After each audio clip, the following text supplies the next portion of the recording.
Hello again, Joy Purdy here again with Garland Scott and his wife Jacqueline this time. We are revisiting this for Discover the Joy Podcast Extra to show you this project that they are breathing new life into and mentioned during Garland's chat with me, Noah's Ark. Tell us about this place. Noah's Ark project started in 2011. Right, we had a vision to create a safe place. It was originally for ex-offenders returning back to society to help them reintegrate back into society, and we wanted a nice place. But then our son got in trouble with the justice system, and there was no place out there that could help him, so we just decided to design a safe house for when people are transitioning from one part of their life to another part. It could be prison, it could be gang life, group violence, trauma-informed care, families just lost, and it's like a one-stop when you come here at Noah's Ark, the safe place. And before we walk and take a quick look inside, which is so impressive, where did that name come from, the Noah's Ark? Well, she's making you do all the talking this time, right now. Go ahead. Well, I came in here and it was a shell, and the Lord just spoke to me and said, build an ark. So I picked up a hammer and I started building. And at the end he said, now you completed the ark. It's going to sail soon. So that's where it came. It's a safe place. You know, biblically it's just when you're trying to transition from one place to another place, you need a safe place that God somewhat protects. And this place has always been like this. Since 2011, it's been a safety place. We had no problems, no drama, no nothing. All right, show us around. Sure, Miss Scott. Could you lead us? We'll start. Yeah. Where should we start? I'll let you go. I guess we can go into the actual ark. Okay. We began to look at our community and see where there was a need for a safe place for young people. Especially those who want to get out of gangs and out gang of life. gangs and out of dysfunctional homes, out of some children raising themselves. So we needed a place where they can learn how to, again, make decisions, make choices, and have people there that care and want to help redirect in their life if they wanted it. And this is so cool. You've got a ping pong table here, a pool table. This kind of reminds me of like an after-school hangout. Yeah, that is one of the functions. Doing research over the years, I'm a former gang member. So what I do is I help me. I think in my mind, what would I want if I was in a place like this? Number one, I wouldn't want it stinking nasty, otherwise I wouldn't take care of it. Number two, I needed to continue to exercise, so I needed some workout stuff. I needed access to computers because I didn't know how to work them. So at least if I'm by myself, I can work it. We always play pool in the inner cities, okay? The foosball and the other stuff is new. You know, we don't have a lot of that in the inner city, okay? But one thing that we do have that's one of our biggest baits or feeders for the group or gang violence or people just involved with trauma in their lives. You can have a kid that his brother killed somebody and he's in prison, but he remembered the blood scene in front of the house, you know, or he remembered them cleaning it up. That stays with them. And this new thing with music, in this world we live in today, everything is social media driven. Everything is music, disc videos and prompting videos. So we decided to put a recording studio in here, a full-fledged recording studio. And if you proved yourself, we'll let you come run some tracks in the studio. And we even have a lounge area so you can chill out and do, because most of them, a lot of them, believe it or not, in the hood, they have their own little studios, but it's in their bathroom, it's in their closet. But when they see something that's put together, functioning well. And another thing that attracts them is Xbox and PlayStation. So we had to have that in here. And another thing we wanted them to realize, you're new. So the only way to make them new is to do something what they do. We had to have a way to cut their hair or to style their hair or whatever, and people would come in and change. So show us all of this. Okay. I want to start with that area over there. What do you have there in that corner? Okay, in that corner is a laundry area. It's some stuff gathered in there with some dust. But Most people don't understand when you come out of that lifestyle, it takes you about 6 months to get to normality. Yeah. Just to understand. It's like you plug it back into life. You know, if you notice, most of them in the hood, they just got a backpack. Because in there you got some t-shirts, you got your blunts, and you got your Xbox. And that's your home, your toothbrush or whatever, your nappy brush. You go from house to house. And that's it. So when it's time to settle, when it's time to plug back into society, you're lost. And you know, the new disc for a person in the hood or in the gangs and stuff is for you to ask them to fill out an application or something. And they don't know how. Like a job app. Yeah, anything. Get that out of my face, man. Why you dissing me? Because they really don't know how. You know, so we've learned now, how do you spell joy? How do you spell it? Because they might just spell it Jooooy. Yeah. So you assist them with that, and then how do you wash clothes? And that's what this is for, Yeah, the washing and machine. dryer. So how do you wash clothes? Miss Jackie? And this, what is this here? This is an area where you can print your own t-shirts. So we want to give them some type of a skill. Some of them are very creative. So we want to encourage it. So we have an area where you can print your own t-shirts and logos and be very creative here. Okay, and then we move this way, and I see this area is kind of cordoned off. Yeah, But because there are beds in yeah, here. some kind of beds in case we have emergency stay. Okay. Yeah, we keep that quiet because if anybody stays in here, nobody knows that nobody's in here. Yeah. We have to, security is number one in what we do. And our power, even though I went to JSO, is not our police. It's not our muscle, it's not guns, it's integrity. They believe that we do what we say. And we are Switzerland, we are a safe place. So you don't have rival gangs coming to look for anybody because they know that's the safe place. So you have street cred. Yeah, you don't touch that. Yeah, you don't mess with PG or Switzerland. They call me PG or Switzerland. They know I'm a community pastor. I'm a city pastor. Most pastors are in the church. That's it. Big steeple, few people. I can walk anywhere with you outside, and within 30 seconds, somebody gonna say, "What's up, PG? What's up, Switzerland?" Any area we walk, I can tell them to put out the blunt if I'm walking past. And but that's the secret because they trust you. Yes. Gang members, Yes. those who want to get out of the gang, everybody trusts you. So let's keep going. Well, you got to stay fit, so you have the workout area, the gym. For them, they want to stay swole. Okay. Then a foosball. I don't know how to play this, so you know. Then we have the pool table for them. That all of this stuff was pretty much donated when people came and they seen the vision. They said, "How can we help?" And we said, "We need this." And we said, "Please don't bring us nothing raggedy. Don't bring no used hairbrush or something like that, because then they'll spot it, you know, and then it'll kill the integrity." Like we're helping somebody now, and people brought some stuff, and I got to inspect it before I give it to them. You know, Because it's like saying they're not yeah, worth they're not the worth best. it. Yeah, so no, so that's why we do that. This is the Xbox, and I don't know, both play, but this is their Grand Poobah area here. This is amazing. So this is the Bio Studio, Yes. meaning life. It brings you life. I think this is so cool. Okay. Look at this. This is nicer than the sound studio we have. Oh my So they have everything. They have a workstation. Yes. They have a large monitor. They have a drum machine. They have these large speakers, large bass speakers on the bottom. They have a reel-to-reel down there if they want to get old school. And then what's over here? Oh, this is the actual sound There booth. she is. That's the sound booth. Look at that. Got your headphones in there. You put them on and you lay it down. See? And then over here, she's doing it. Over here is the lounge area, where if they want to expand what they're doing, we can bring the drums and the guitar and all that stuff and wire it in here so the whole band can come in. And if they want to do their separate track there, and we put it in. We have a lot of pictures to go on the wall. We're putting all the old school artists up. You know, Billie Holiday and all of them, so they can experience. Everything is a teaching. We want to teach them that music just didn't start spitting somewhere. You know what I mean? It started way back when. So we bought the best of the best. We had a real artist tell us what to buy. Yes.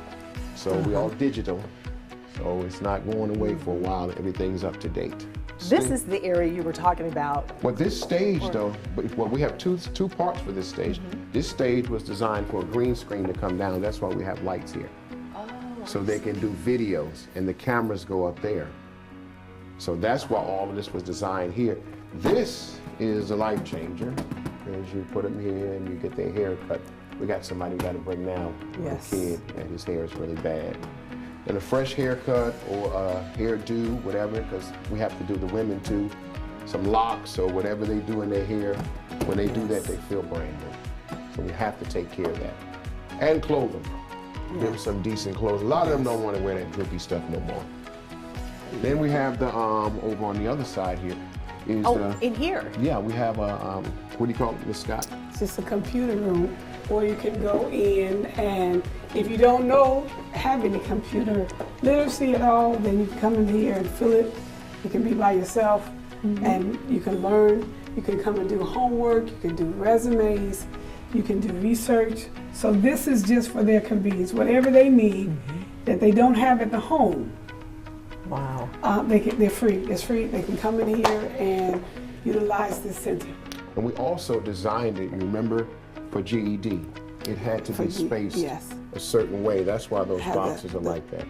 In case they want to take the GED test, they can take it here. Oh, wow. Okay.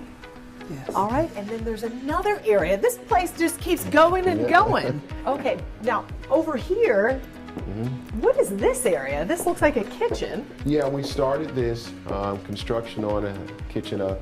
Another business person wanted to help us out with this, and he started phase 1. You want it inside of here, you can tell them what you want to do here. Yeah, I also want to have a bar here where you can also have computers and set up. You can come and plug up and charge your phones or pads or whatever. Bring your laptops. Trying to start Starbucks in here. Yeah, exactly. You can set up right here and work on things that you need to. And you need to be quiet, a quiet space where you can think. And so what we was going to put 2 air fryers and microwaves. Yeah. Now, is this functional to be able to use to feed the people who come here, or is this like a learning tool? It can be both. Yeah, because it can be both, actually. Because they're always hungry. Yeah. They're always hungry. That's a factor. They're always hungry. Yeah. People don't understand that. We brought some in here and they stare at you and they look around for food. So we try to give them something to eat. And then they eat. So that's a need. And I think you were telling me that there are local chefs that are welcome to come in and do some teaching here as well. Yes. Yeah, this is a super Walmart. You need a one-stop for everything. Yes. Because by the time you tell them to go get your resume together, you're going to lose them on the way there. Yeah. Or lose them on the way back. Well, what am I going to do? Come here. Go sit down over there and get it done. Well, I didn't eat nothing. Hold on 1 second. Bing, we just made you something here. You know I'm supposed to do that track. We already got it. Did you work out today? You look, everything is there. I'm waiting to get on the computer to go play some pool, play some Xbox. And you know what? There's even a place to shower. I want to see that area too. Well, let's look at this before you Oh wait, there's more in here? No, outside. There's more before you shower. I didn't know we were going outside. You don't need a shower till you play basketball. Oh my gosh. Look at that. It's a court. Yeah. Yep, it's a basketball court out here. And what's happening out here? She hasn't started yet. The neighborhood, some of the neighborhood children, they come out and play on a regular. But I also wanted to set this up so that we can have poetry and do different things like that. I want to set up each area to have a different scene and a different feel. And then we'll have, in the summer, we can come out and do poetry. We may be able to do live bands, come and just relax. Wow. Yeah. Very nice. All the people from the All the gangs people and group from the violence, area, all yes. the ones that they said couldn't make So it. we want to make them recognize their value. And we don't want to give them things that are torn up and raggedy, but we want the best because they are the best. Maybe they don't know they're the best and they've made some choices that seem that they're not, but they are the best. And so somebody has to show it to them, and in a different way than just words. So we want to present nice things, upper class things, so, because you're a part of this. Yeah. You need to be involved. You need to be in that atmosphere. Yes. Now you can show. Now you need a shower. Now you need a shower after basketball. And we even went as far as to make the bathroom a little different too. So we went and we found nice cubes. Oh, wow. We wanted it to be a nice upgraded shower, bathroom, something different than they have been exposed to. This is great. This is like a professional locker room. That's yeah, what it feels like, with sinks and the showers and the partitions. Yes. Well, we knew when you were coming out of prison, everybody's naked next to each other. So we said, let's give them a little bit of privacy. So we switch out. If it's girls, then nobody's allowed in here, and the guys, and nobody's allowed in here. Yes. Gotcha. This is absolutely beautiful. And so I need to ask, people have invested already because this is something that you were doing before. So since 2011. Yep. Yes, we have. But now you're breathing new life into it. So Yes. what is this second resurgence? Why? Now, also, this is the second phase because we did it since 1996 on the other side of the street. We had gosh. showers. We did the same thing on the other side of the street, and a businessman helped with this building for us to do it on a larger scale. So we've been doing it for a long time. So, Ms. Scott, what do you think? She looked at me. What we need now is resources. We need funding to get it back up. This place has to have something you call alumni, okay? Alumni are what people usually call mentors. But we're finding out a lot of mentors can't help this population. You need someone that has experience, that's credible, that's been to jail, that's been through court systems, so they can tell that person, listen, little, they call them JITs, little JIT, I know what you've been through. And they hear them. Everybody we help, one of the things to be in the, we call it a strategy, right, is you have to be an alumni when you finish. So that way I don't have to search. But then it has to be some kind of stipend for them. It has to be something to feed them. It costs a lot of money to feed. This place is huge. Electricity. We got a lot of repairs to do in here.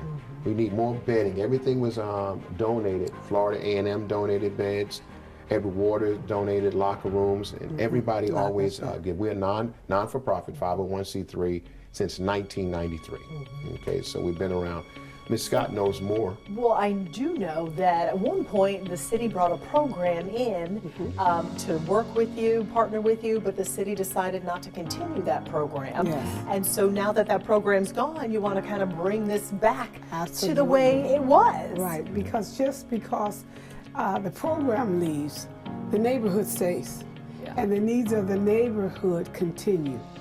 And so when you build that relationship with the neighborhood, and they look to you for certain things, and then all of a sudden it's gone. So when the funding's gone, that cuts down the services that we can provide. So, but the neighborhood is still has the same problems, the same issues, and so they're still looking to you For help. for help. And so we need funding to continue. We need funding to have someone to be here to run this. We need the alumni. One of the big costs too is, you know, we relocate. We help Right. people, and it costs $4,500 per person to relocate one person. So if they want to get out of the gang Yes. and they're trying to We start a relocate new them. life, you get them out. We get them out. If Yeah. that's necessary. Yeah, we have Yes. partners in different areas. But we partner, but it costs because you have to pay for geographical locations, different things, clothing, if you're going north or west or south, and a whole new life. We've had a couple of guys that we relocated. When we got them there, they were depressed because they couldn't see. They never had an eye examination. Oh, gosh. So we got them glasses. Then they've been smoking, getting high on blunts, so they're numb. Now when they get healed, they got sinus problems, they got tooth decay, they need a dentist, you know, all of that stuff comes into play that people don't think about. Now, there is one thing that you mentioned. You mentioned that you were doing work with the sheriff's office. Yes. So how does that work with your street cred? Because it's integrity. When I first started, they thought it was going to be a problem. The sheriff's office and other agencies. How are you going to, because I have a police car with an emblem on the side. How are you going to work with the inner city? I said, no, they know me. A couple of times they said, hey man, you with the police? I said, I wasn't here. Do you know how much more trouble you get into? I am the grace and mercy. And it's such a wonderful relationship with the police department. I never thought I'd have so much fun, because what happened, they educate me and I educate them.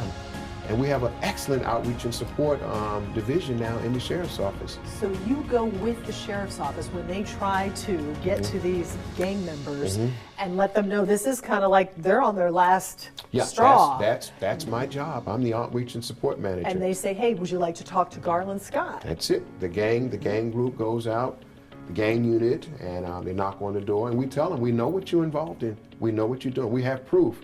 However, we're not here to arrest you. If you want to listen, we have somebody. And I come out the car and I say, hey, listen, I'm Garland Scott. You got to come out with me. I'm Garland Scott. If you want to change your life, today you can change your life. I have 2 rules. Don't ever lie to me, and don't trust me yet. I don't trust you. And then they call back. If they call back, we bring them to the safe place. We do an interview, or wherever they feel safe at that time. Sometimes they want to go to a Waffle House or whatever because they don't know, but they already heard about me. And then the process starts where the ARC comes into place. The ARC has to do the rest. I'm with the police department. I can't take nobody to the police department and work with them. So you got to have a safe place, and this is the safe place that's been doing it for over 30 years. Here's another thing about integrity. We haven't left the neighborhood since 1993. We've been here in East Side or out East, whatever you call it. But I'm known all over because all of the pastors always call us up. We're the Rock'em Sock'em part. In biblical terms, they call us the Peter Church. We're the one that we're saved, but don't go there. Gotcha. Yeah. There's a conference room? Yeah.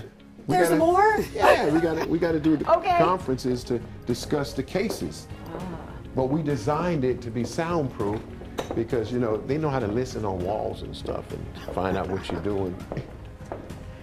That's this way. Yeah, and then the job readiness to prepare them for jobs. Okay. So This was the job readiness room. We move this out of the way. And in here is where we work it out. We sit in here and we discuss the building of their life with the ARC here. And this feels like a boardroom. So the stature that comes with the feeling in here, I'm sure makes them feel important. They do. You have to do that. They are somebody. Yes. When we bring them in here, we sit. So we had one kid. It was so amazing. You got to hear this. We brought him in. He was 14 years old. Bad, fighting everybody. Want to get involved with guns. I mean, this is a bad kid. And he kept telling us his father's going to do this to us. His father's going to kill us when he find out. And we didn't pay no attention to him. We just let him bark, bark, bark, bark. So we brought him here and we said, what do you want to do? It's like the second day. He says, I want to be an anthropologist. Yeah, he wanted to do the study of dinosaurs. Yeah. Oh.